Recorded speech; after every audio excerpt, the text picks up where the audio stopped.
말씀. 오늘 말씀은 이제 북부 지역을 거의 다 탈환하는 장면입니다. 이스라엘이 가나안 북부 지역의 그 동맹국과 메롬 전투에서 승리함으로써 그들이 그토록 열망했던 약속의 땅 가나안을 대부분 정복하는 그런 쾌거를 이룩하였습니다. 다시 말해서 이스라엘은 남쪽으로부터는 세일산 근처의 한락산까지, 북쪽으로는 레바논의 골짜기 바알갓까지를 정복한 것입니다. 아울러서 이스라엘은 그들이 그토록 두려워했던 아낙 자손까지도 가나안 땅 변두리 지역에 있는 소수 지역만을 제외하고는 모두 다 진멸시켰습니다. 자, 이것은 그들이 가나안의 모든 족속들을 남김없이 진멸했다는 것을 의미하지 않고, 다만 이스라엘에 강력히 대적할 만한 그런 세력이 모두 제거되었다 하는 것을 의미합니다.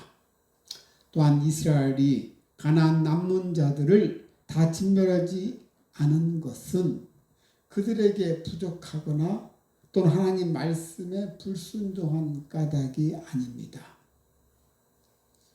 그러나 그것은 오직 이스라엘을 위한 하나님의 섭리였다는 것입니다.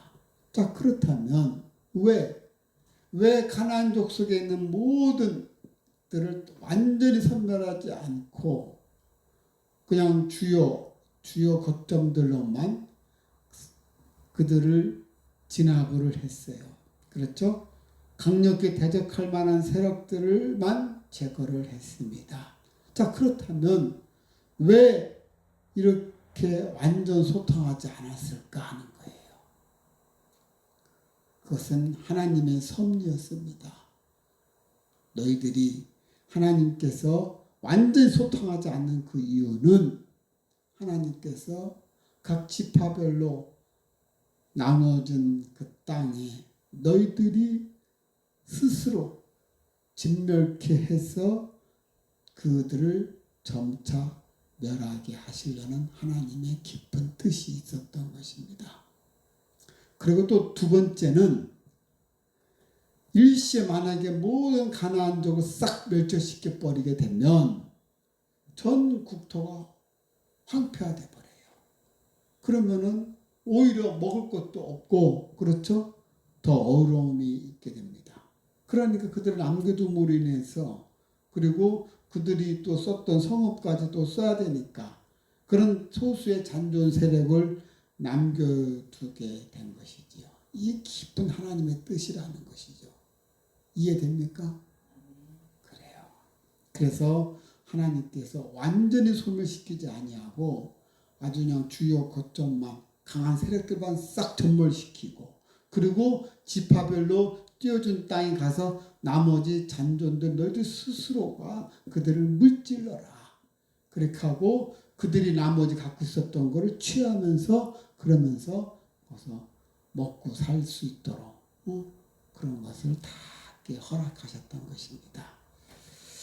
그렇습니다. 우리가 본문을 보면은 여호수아가 하나님의 명령을 따라서 가나안의 모든 땅을 정복하였다고 했습니다.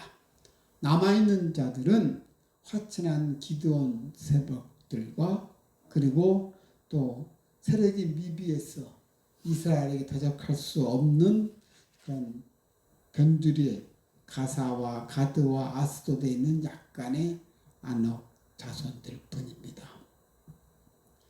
그리고 이후에 여호수아는 그 땅을 하나님의 명령에 따라서 이스라엘의 각 지파별로 나누어 주었습니다.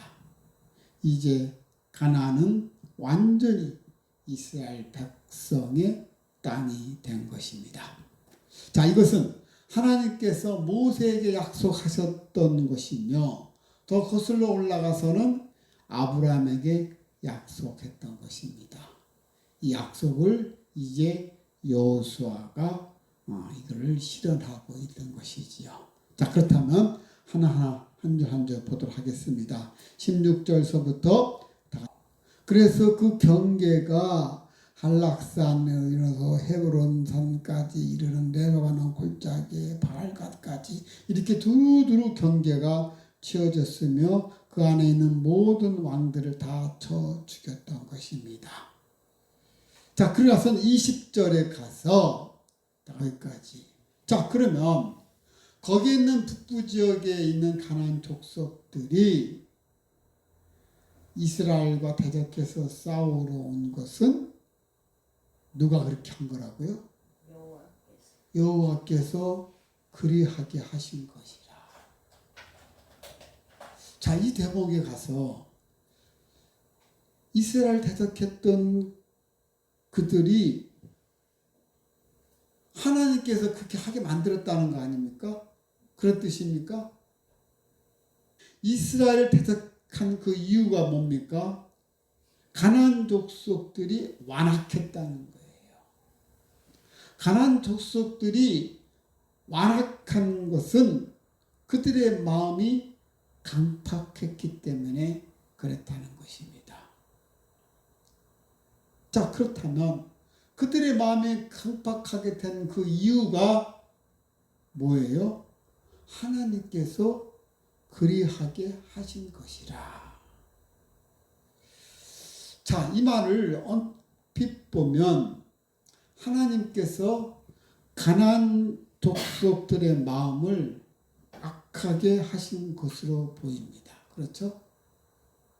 그러나 거룩하신 하나님께서는 어느 누구도 악하게 만드시지 않습니다. 그러면 왜 성경은 이렇게 표현했느냐는 거예요. 그렇죠? 하나님께서는 우리를 악하게 만들지 않으시는 분이신데, 그런데 왜 성경은 하나님이 그리하게 하신 것이라 왜 이렇게 표현했느냐는 거예요. 그 이유를 아십니까? 가나안 족속들이 마음이 강팍해서 그래서 그들이 완악했던 것입니다. 그 완악함으로 인해 가지고 그들이 이스라엘을 대적하게 되고 그렇게 한 것이 하나님이 그리하게 하신 것이라. 자, 우리가 이 표현을 알 수 있는 방법은 한번 다시 성경 속에서 찾아보도록 하겠습니다. 우리 다 같이 로마서 1장 한번 보도록 하겠습니다. 로마서 1장 28절 한번 보도록 하겠습니다. 권사님 한번 읽어주시기 바랍니다. 로마서 1장 28절 또한 그들이 마음에 하나님 두기를 싫어하매 하나님께서 그들을 그 상실한 마음대로 내버려 두사 합당하지 못한 일을 하게 하셨으니. 그래요. 자, 이 말뜻을 보면 그들 마음속에 하나님 두기를 싫어하고 있다는 거예요. 그렇죠? 그 상실한 마음을 그냥 내버려 두는 거야. 너희들이 나를 싫어하니까. 내버려 두니까 악한 것이 바로 들어와가지고 그를 점령하는 것이지요. 그렇죠? 이는 다만 하나님께서 우리 인간의 본래적인 죄악의 속성들을 하나님의 은혜 아래에 다스리지 않고 악한 대로 내버려 두셨다는 것을 의미하는 것입니다. 그렇습니다. 사도 바울이 이렇게 그 말한 것은 하나님께서 그들을 그 상실한 마음대로 내버려 두셨기 때문에 합당하지 못한 일을 하게 하셨다는 거예요. 하나님이 인간의 마음을 강팍하게 하셨다는 그 표현은 다시 말해서 하나님이 인간으로 하여금 마음이 굳어지게 해서 죄를 짓게 만든 그런 의미가 아니라, 자, 다시 한번 보도록 하겠습니다. 24절, 1장 24절 다시 한번. 그러니까 24절 보면 그러므로 하나님께서 그들의 마음을 정욕대로, 그러니까 그들이 정욕대로 마음을 그냥 그대로 그 더러움을 내버려 두신 거예요. 하나님이 그들 마음을 굳어지게 해가지고 죄를 짓게 한 것이 아니라 그들 마음 자체가 정욕대로 더러움에 있는 그대로 내버려 두는 거예요.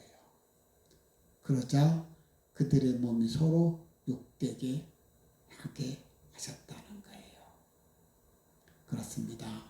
하나님께서 완악한 인간의 마음을 붙들고 계실 때에는 그 마음이 죄를 짓지 않지만 마음을 붙들고 계시던 그 은혜의 손을 놓아버리는 순간 인간의 마음은 완고해져서 죄를 짓게 되는 것입니다. 따라서 그들의 마음이 강팍하여라는 이 표현은 하나님의 은혜의 손길을 거부한 자들의 마음에서 하나님께서 손을 떼신 결과, 그렇죠? 자연스럽게 일어나는 죄인의 상태를 가리키는 것입니다. 따라서 본문의 표현은 가나안의 모든 왕들이 이스라엘을 대적하지 못하도록 붙들어 주시는 그 하나님의 은혜의 그 손길을 거부한 결과예요. 그들이 전부 다 하나님을 거부한 결과 그들의 마음이 죄로 어두워져서 완악해지고 끝내는 자기들끼리 동맹을 결성해서 이스라엘을 대적해 왔던 것을 가리키는 것입니다. 자, 인간은 아담이 범죄한 아래 본질상 우리는 진노의 자녀라고 합니다. 그런 진노의 자녀이기 때문에 하나님의 은혜가 없이는 우리는 그 저주로부터 벗어날 수가 없습니다. 그런데 하나님께서는 우리 인간들이 당신께서 인간을 만드신 그 본래의 목적이 우리가 하나님 앞에 영광을 돌리고 그리고 예배를 드리는 것이 우리의 목적이지 않습니까? 그렇죠? 근데 우리가 하나님께 영광을 돌리지 않고 죄악을 끝까지 고집할 때면 그러면 하나님이 그들로부터 은혜의 손길을 거두어 버리신다는 거예요. 그렇게 되면은 우리는 그 죄악으로부터 벗어날 수가 없게 되는 것입니다. 믿습니까? 그래, 오늘 본문의 말씀이 바로 그거예요. 하나님께서 그 은혜의 손길이 우리에게로부터 벗어나게 되면 그들이 죄악의 길로 행하는 대로 하나님께서 내버려 두신다는 것입니다. 그 길은 저주받는 길이며 하나님의 은혜에서 떠나 있는 길이라는 것입니다. 그래서 결국은 진멸되는 일만 남는 것입니다. 자, 성경 속에서 그런 장면들이 몇 번 나오지요. 사울 왕이 그랬습니다. 사울 왕이 하나님의 기름부음을 받은 그 왕으로 세워졌지만 그는 교만해졌습니다. 그 자기 스스로 높아져서 말씀을 버리고 스스로 제사를 드리는 자리에까지 이르렀습니다. 그러자 하나님께서 그에게서 떠나시고 그러자 곧 악신이 그에게 왔고 악신이 그를 부리도록 그냥 내버려 두신 거예요. 그러니까 사울이 결국은 그런 죄악으로부터 벗어날 수가 없었던 것입니다. 이제 근본 이 논리를 알겠죠. 하나님이 우리를 악하게 하시지는 않아요. 그렇죠? 악하게 하신 그것을 하나님 하신 결론적으로 봤을 때 하나님이 그렇게 하도록 내버려 두신 것이죠. 하나님으로부터 은혜의 손길이 벗어나니까 그의 악한 대로 그의 저주스러움이 그냥 그대로 악신이 와서 그걸 그대로 그냥 하니까 내버려 두는 거예요. 결국은 어떻습니까? 그냥 악한 길로 빠지게 되는 것이죠. 또 한 가지는 가룟 유다도 그렇습니다. 가룟 유다도 예수님의 12제자에 속했습니다. 예수님과 함께 생활하면서 그의 복음의 말씀을 들었지만 그런 세속적인 욕심으로 사로잡혀서 예수님과의 그 마지막 만찬 자리까지 그 마음을 돌이키라는 그 말씀을 거부했을 때 예수님께서 기회를 주셨잖아요. 그런데 끝까지 그를 회개하지 아니하고 자기 마음대로 계속 하니까 결국 예수님은 뭐라고 하십니까? 그래, 너 마음 먹은 대로 가서 해라 하나 예수님께서 그렇게 말씀하시지 않습니까? 내버려 두는 거예요. 그러자 어떻게 합니까? 결국은 악한 거에 의해서 진멸당하게 됩니다. 그렇습니다. 내가 하라는 일을 속히 하라고 주님께서 말씀하시면서 그를 내버려 둔 사실을 우리는 기억하고 있습니다. 그렇습니다. 정말로 우리가 죄악 가운데에서 벗어나는 길은 하나님의 은혜 가운데 있을 때만이 가능하다는 것입니다. 그래요. 이들이 결국은 비참하고 저주스러운 그런 모습은 우리가 성경서에서 보게 되었습니다. 이것이 바로 하나님께 버림받은 자의 모습이라는 것입니다. 그렇기 때문에 우리 성도들은 항상 삶의 생활의 그 위치를 되돌아보고 내 자신이 죄악의 길로 서 있지 않는가 하는 것을 늘 체크하고 하나님의 뜻에 내가 순종하는 믿음의 길을 가고 있는가 하는 부분을 우리는 반드시 살펴봐야 할 것입니다. 자, 다시 한 대목을 보도록 하겠습니다. 고린도 후서 13장 5절 말씀 다 같이 시작. 오늘 본문의 말씀을 늘 우리가 살펴봐야 하는 것입니다. 너희는 믿음 안에 있는가? 그리고 너희 자신을 시험하고 너희 자신을 확증하라. 예수 그리스도께서 너희 안에 계신 줄을 너희가 스스로 알지 못하느냐? 그렇지 않으면 너희는 버림받은 자이니라. 항상 내 마음속에 나는 과연 믿음 안에 있는가? 내 안에 예수님이 계시는가? 예수님이 계시다는 것을 확증하라는 거예요. 그렇지 아니하면 너희는 버림받은 자라는 것입니다. 그렇습니다. 우리가 하나님으로부터 버림받은 자의 그 길은 하나님의 은혜의 손길을 벗어나는 길이며 이것은 바로 저주받은 자의 길이라는 것입니다. 그래서 우리가 항상 이것을 점검해야 되는 것입니다. 너희는 믿음 안에 있는가? 과연 내 자신을 시험하고 내 자신을 확증할 수 있도록 내 마음속에 예수 그리스도께서 계시는가? 당연히 계시다는 것을 우리는 늘 생각해야 되는 것입니다. 그래서 예수 그리스도가 너희 안에 계신 줄을 너희가 스스로 알지 못하느냐? 너희들 마음속에 우리 마음속에는 누가 계시다고요? 예수 그리스도가 계시다는 거예요. 자, 그리고 21절 이제 또 보도록 하겠습니다. 본문은 보면은 이제 거의 땅을 다 차지했어요. 그렇죠? 유다 산지와 이스라엘 산지, 여기 또 헤브론이 나오고 드빌과 아납을 포함해서 전국의 모든 고지대를 확보를 한 것입니다.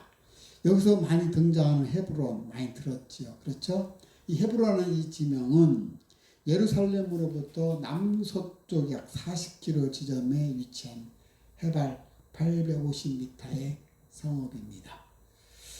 이 헤브론은 아낙 자손의 본래 거주지였던 성읍입니다. 이 출애굽 초기 당시 12정탐꾼이 들어갔을 때 바로 정탐한 성읍이 바로 이 헤브론이었었죠. 그렇죠? 이 헤브론 지역은 바로 아낙 자손이 본 거주지였었어요. 그들의 그 웅장한 그 모습을 보고 키가 컸죠. 거인 같은 몸집이었기 때문에 이스라엘 정탐꾼들이 그 모습을 보고 두려움에 떨었던 공포감을 주었던 그들이었습니다. 바로 그것이 아낙 자손이었던 것입니다. 이 아낙 자손이 이 헤브론과 드빌과 아납이라는 세 성읍을 중심으로 해서 가나안의 모든 산지에 넓게 흩어지며 살았던 것이었습니다. 이 아낙 자손, 정말 거인 같은 이 몸집은 장대한 그 외형적인 모습 때문에 이스라엘 정탐꾼이 공포에 떨었던 것입니다. 이들은 하나님의 아들들과 사람의 딸들 사이에서 난 네피림의 자손이라고 성경 속에 나와 있습니다. 이들을 21절 보니까 아낙 사람들을 멸절하고, 그죠? 아낙 사람들을 멸절하고, 와야크레트라는 멸절하고는 한 사람도 남김없이 죽여버리다는 거예요. 컷오프, 싹 다 없애버린다는 겁니다. 그리고 그가 또 그들의 성읍들을 진멸하여 다쳤으므로, 이 진멸하다, 이것은 완전히 섬멸하는 것 외에 그것을 거룩한 전쟁으로 하면서 심판의 의미까지 내포되고 있는 것입니다. 여기서 이런 동사들이 멸절하고 진멸하고 이런 동사들이 사용된 것은 이 동사의 목적어가 바로 뭐예요? 안악자손이에요. 안악자손들을 멸절시키고 그리고 또 진멸했다고 하는 것입니다.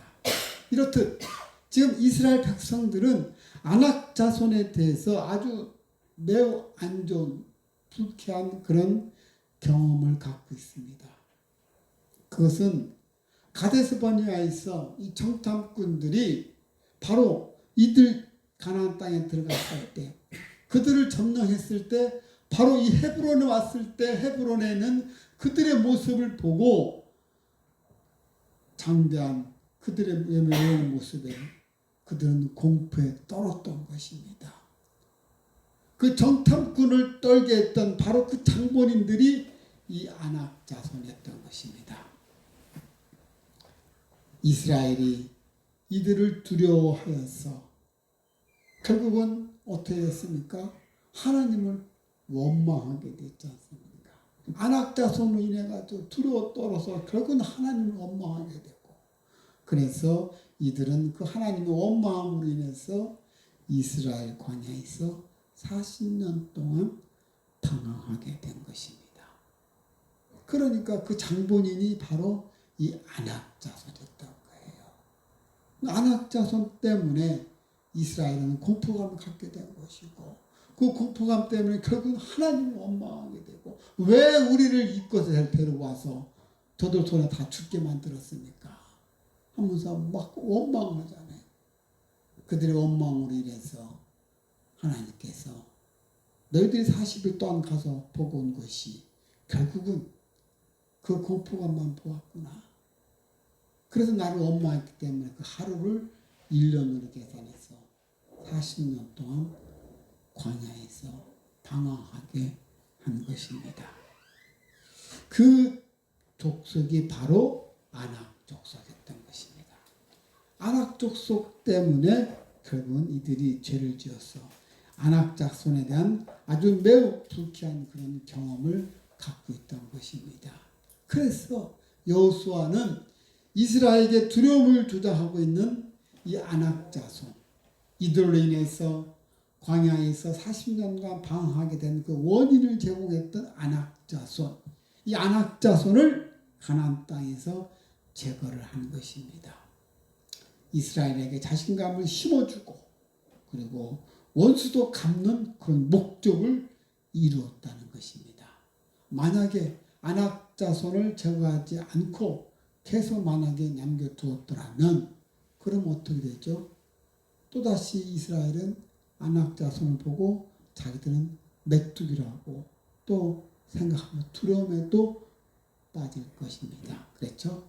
그래서 하나님께서는 언약 백성들을 두렵게 하고 두려움에 떨게 만드는 이것을 완전히 멸절하기를 원했던 것입니다.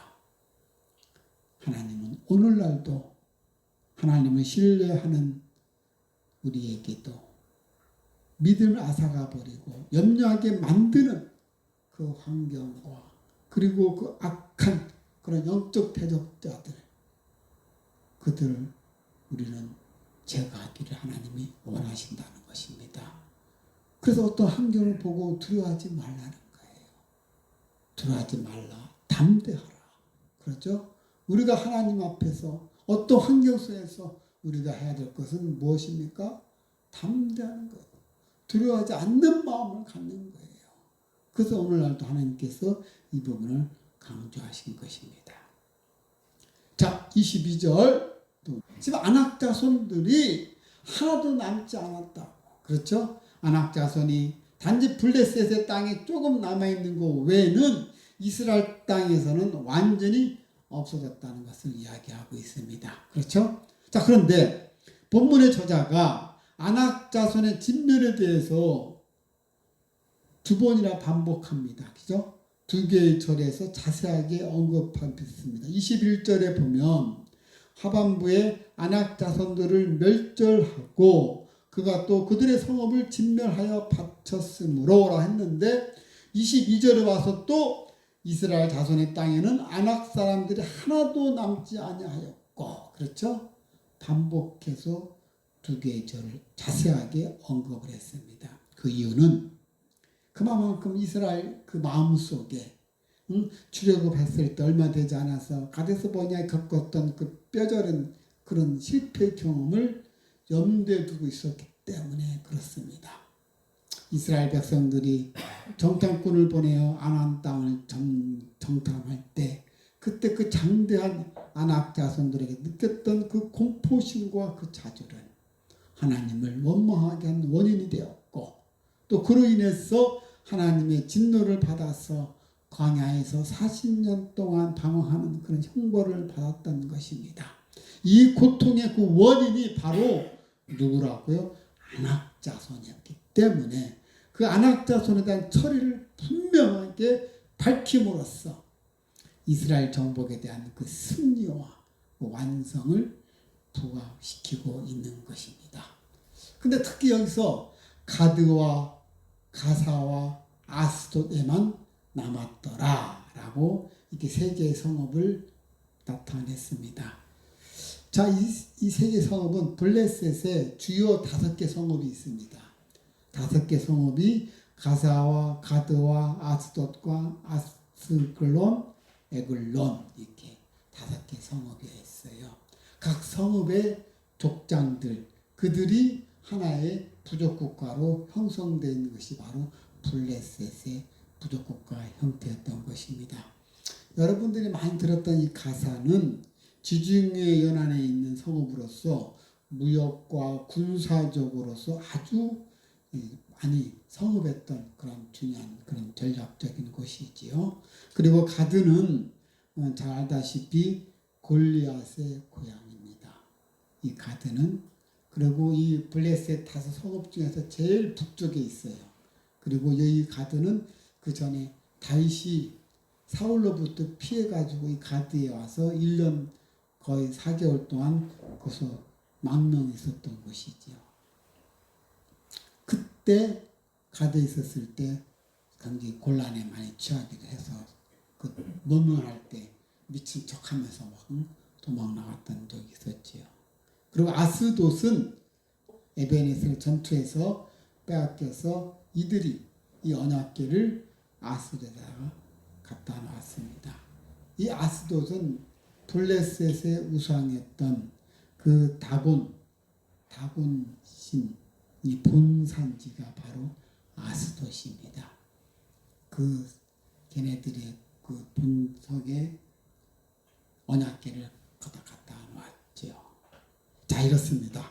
아낙 자손들이 가나안의 그 변방인 가사와 가드와 아스돗에만 약간 남아 있었다. 그렇다고 이 사실이 이스라엘이 하나님 명령에 불순종한 것을 의미하지를 않는다는 것입니다.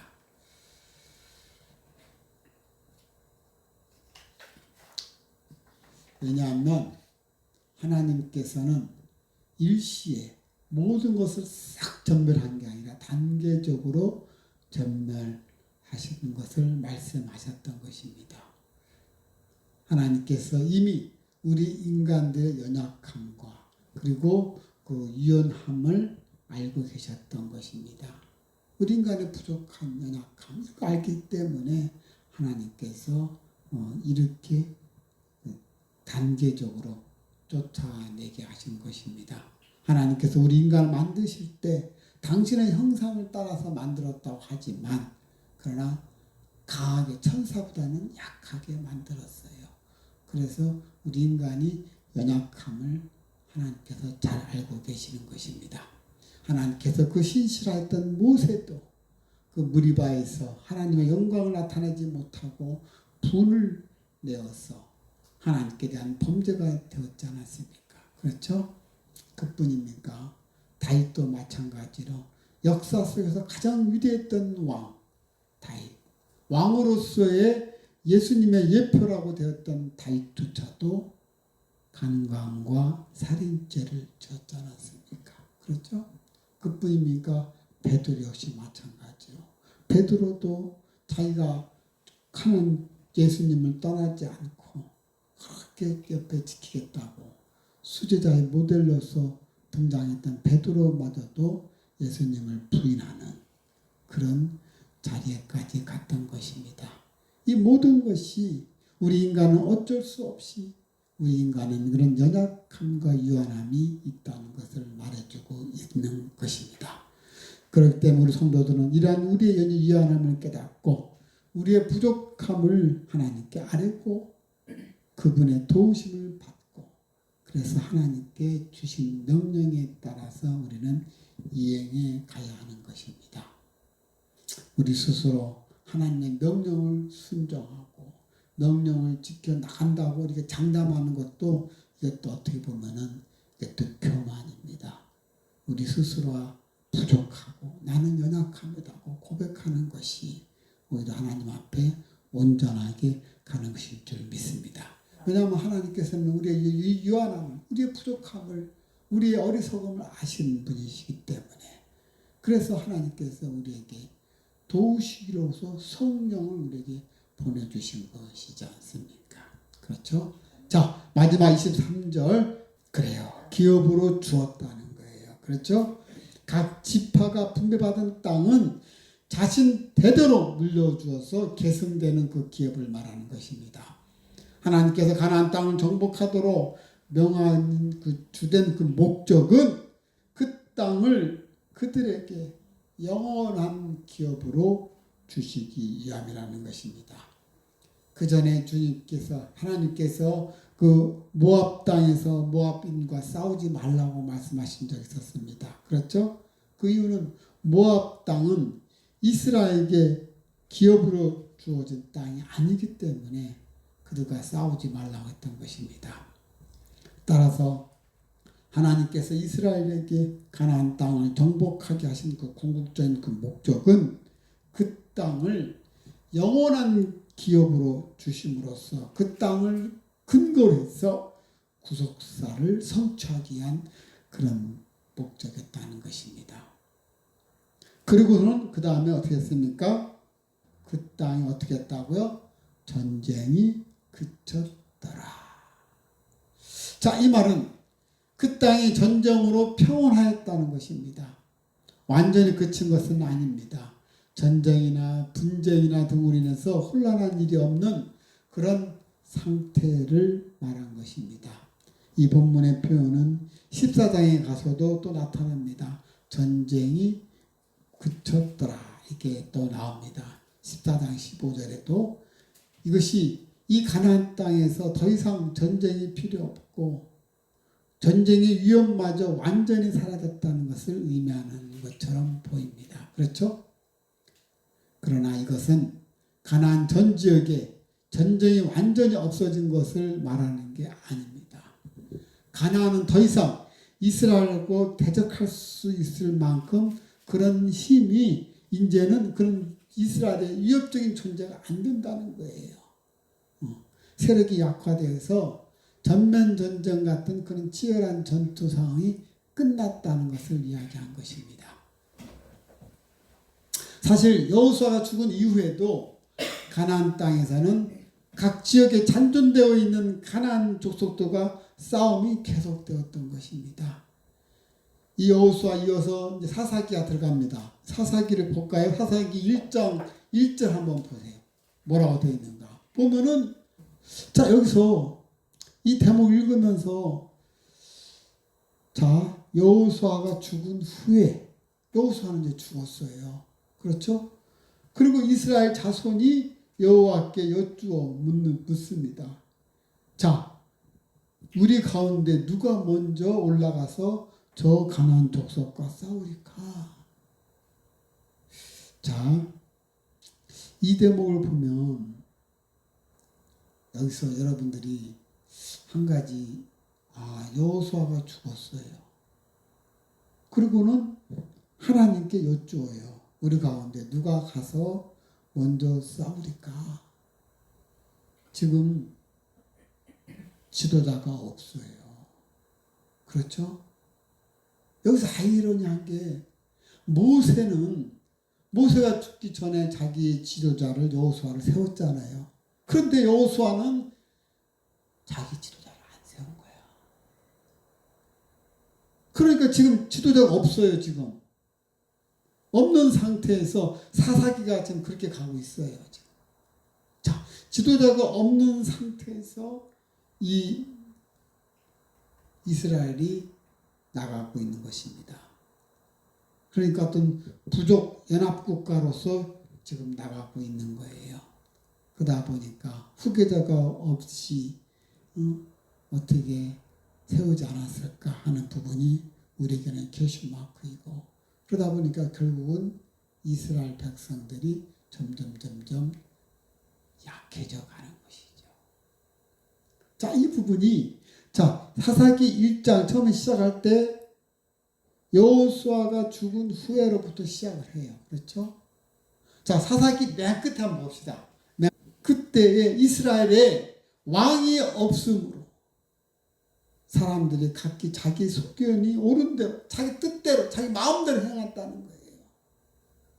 여호수아가 죽은 후에 이스라엘에는 왕이 없기 때문에 누군가가 이끌어가는 영적 지도자가 없기 때문에 자기 마음대로 행했다는 거예요.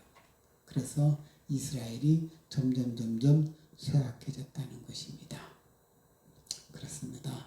그러니까 전쟁은 계속 있었어요. 완전히 끝난 게 아니었고. 그렇죠? 자, 여호수아가 죽은 후에도 가나안 땅에는 각 지역에 잔존해 있는 그 가나안 족속들과 싸움이 계속됐던 것입니다. 이러한 가나안 정복 전쟁이 전면전과 국지전은 오늘날 우리에게도 마찬가지로 찾아오고 있습니다. 그러나 우리 주 예수 그리스도는 십자가의 사건과 그리고 부활 사건을 통해서 이 어둠의 세력들을 물리쳐 주셨던 것입니다. 그렇기 때문에 그 안에서 우리는 평화를 누릴 수가 있습니다. 그래서 우리는 날마다 영적 전투에서 싸우지 않으면 안 되는 것입니다. 그래서 우리는 영적 전투에서 승리할 수가 있다는 것은 예수님이 그 십자가의 사건과 부활 사건으로 인해서 예수님이 몸소 그 악한 적들을 물리친 것을 보여주시지 않았습니까? 그렇죠? 그렇기 때문에 이 영적 전쟁은 계속해서 우리를 보세요. 악한 것이 예수님이 하나님의 아들인 걸 알면서도 끝까지 가서 유혹하고 있는 악한 세력들을 보지 않았습니까? 그렇죠? 하물며 우리한테는 말할 것도 없죠. 그렇기 때문에 우리는 항상 주님 앞에 나가야 되고 우리의 연약함을 항상 하나님께 구하고 주님을 의지하며 우리가 나아가야 된다는 것입니다. 그래야 사탄 마귀로부터 우리가 벗어날 수가 있고 우리가 하나님의 은혜의 손길 안에 우리가 항상 머무를 때 내 안에 강팍함도 완악함도 사라지게 된다는 것입니다. 사랑하는 레마 가족 여러분, 이스라엘은 하나님의 절대적인 후원으로서 마침내 가나안을 정복하게 되었습니다. 이것은 하나님께서 아브라함에게 가나안을 그와 그의 자손에게 주시겠다고 약속한 지 500년이 지난 뒤였습니다. 돌이켜보면 하나님의 약속은 참으로 장구한 세월이 흘러서야 그리고는 통치가 된 것입니다.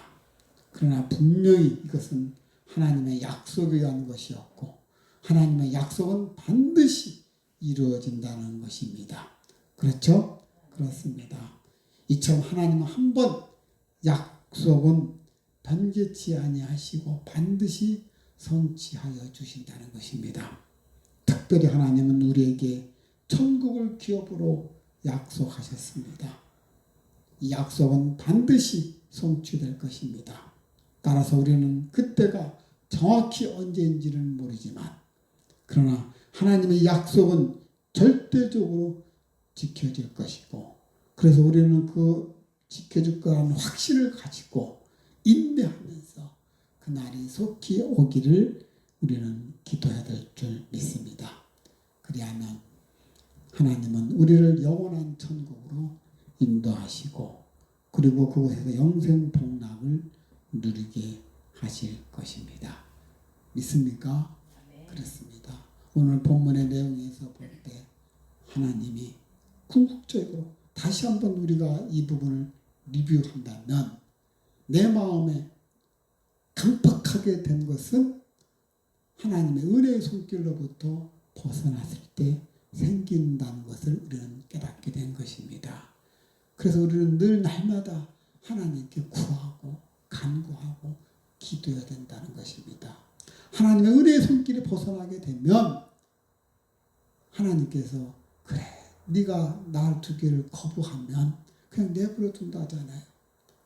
그 내버려 두면 어떻게 됩니까? 지 뜻대로 지 고집대로 오늘 사사기 맨 마지막에 자기 뜻대로 마음대로 행했다고 나오지 않습니까? 그렇죠? 그렇습니다. 우리가 정말 늘 내 마음속에 주님이 계시다는 것을 믿고 주님의 뜻대로 주님 마음대로 해주셔서 나를 내려놓는 것입니다. 주님 앞에 나아갈 때 하나님의 은혜 가운데 우리가 있게 되는 것이고 그러면 내 마음이 강팍함으로부터 벗어날 수가 있는 것입니다. 아멘.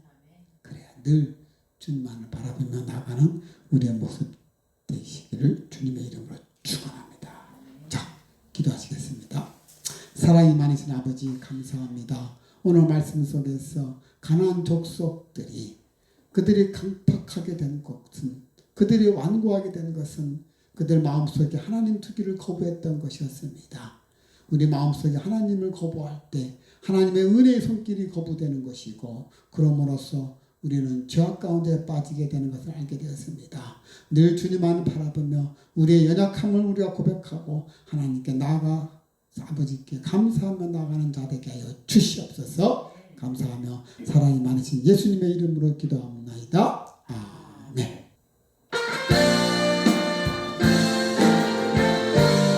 자, 우리는 오직 주님만을 의지해야 됩니다. 하나님만 바라보고 하나님께 나아가는 자에게 간구하는 그런 기도를 하시기 바랍니다. 자, 우리 두 손 들고 주여 일창 하면서 기도하시겠습니다. 주여 아무것도 염려하지 말고 하나님께 감사로 하리라. 아무것도 염려하지 말고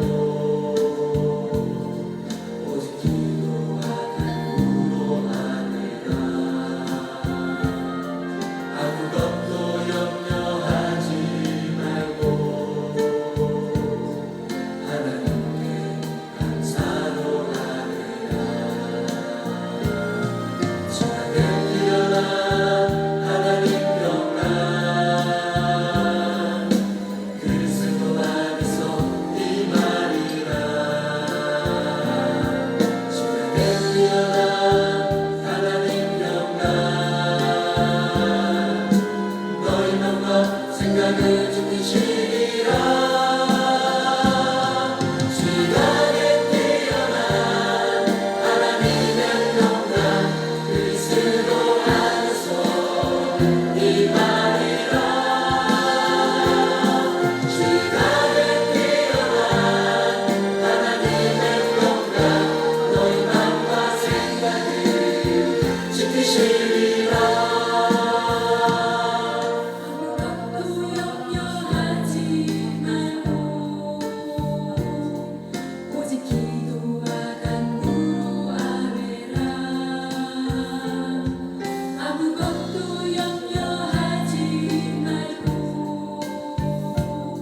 언약을 지키시리라.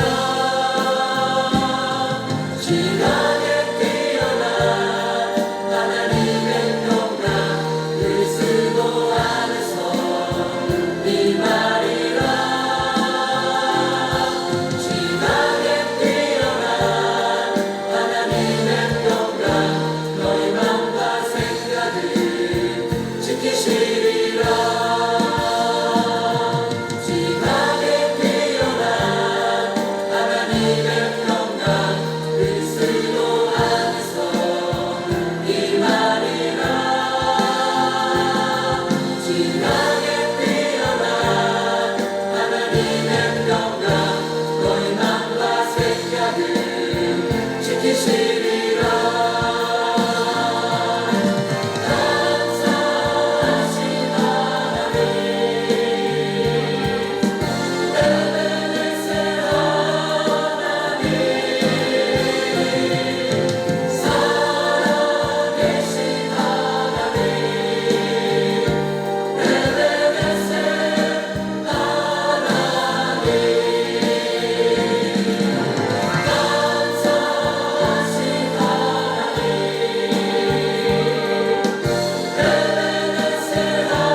감사하신 하나님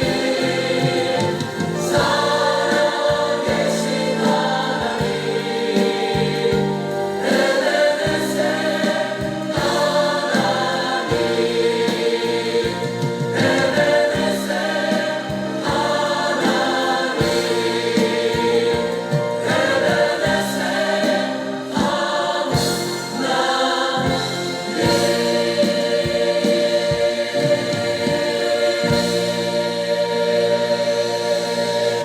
감사하신 하나님, 에베네셀 하나님, 지금까지 함께 해주신 우리 에베네셀 하나님은 현재도 함께 하시는 임마누엘 하나님이시고 앞으로도 함께 하실 여호와 이레이심을 믿습니다. 그 하나님을 바라보며 그 하나님만 바라보며 나아가는 우리의 모습 속에서 늘 주님께 감사함으로 나가는 자 되게 하여 주시옵소서. 감사하며 사랑이 많으신 예수님의 이름으로 기도하옵나이다. 아멘.